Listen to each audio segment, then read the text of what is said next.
সোণহিয়াতকৈও মূল্যৱান এইবিধ মালকাঠি শাক সাধাৰণ এজোপাৰ গছ বুলি ভাবি আপুনিও ভুল নকৰিব।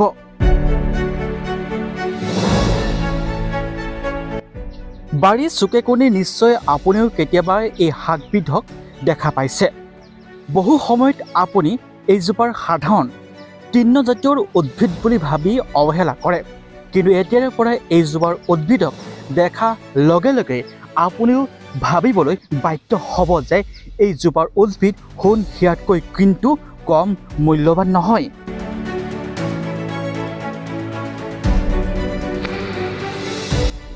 ঠাইভেদে এই উদ্ভিদজোপাৰ নাম বেলেগ বেলেগ।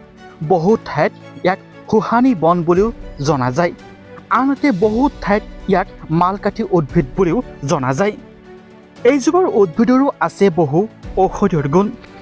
এই উদ্ভিদৰ ফুল আৰু শিপাত বিষনাশক দ্ৰব্য থাকে, যিয়ে দাঁতৰ বিষ উপশম হোৱাত যথেষ্ট গুৰুত্বপূৰ্ণ ভূমিকা পালন কৰে। এই উদ্ভিদজোপাই প্ৰদাহ হ্ৰাস কৰাত সহায় কৰে।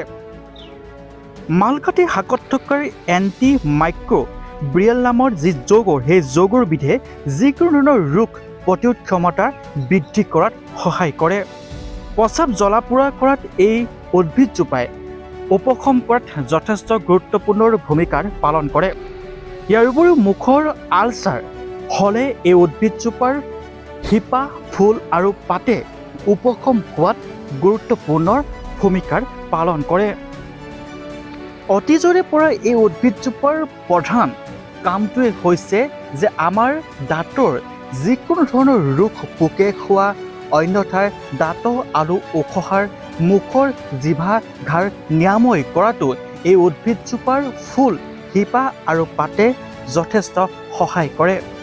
দন্ত চিকিৎসা বিজ্ঞানত এই উদ্ভিদজোপাৰ পৰাই বহুতো ঔষধ প্ৰস্তুত কৰে আৰু যিসমূহ ঔষধ বজাৰত লাখ টকাৰ মূল্যত বিক্ৰী কৰা হয়।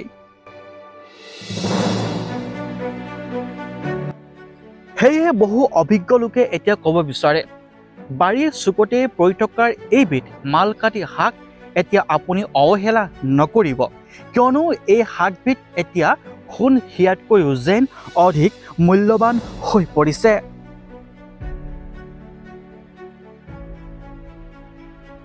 এই উদ্ভিদজোপাই প্ৰস্ৰাৱ জ্বলা পোৰা কৰা অৰ্থাৎ প্ৰস্ৰাৱ ইনফেকশ্যনৰ যথেষ্ট উপশম কৰাত এই উদ্ভিদজোপাই সহায় কৰে।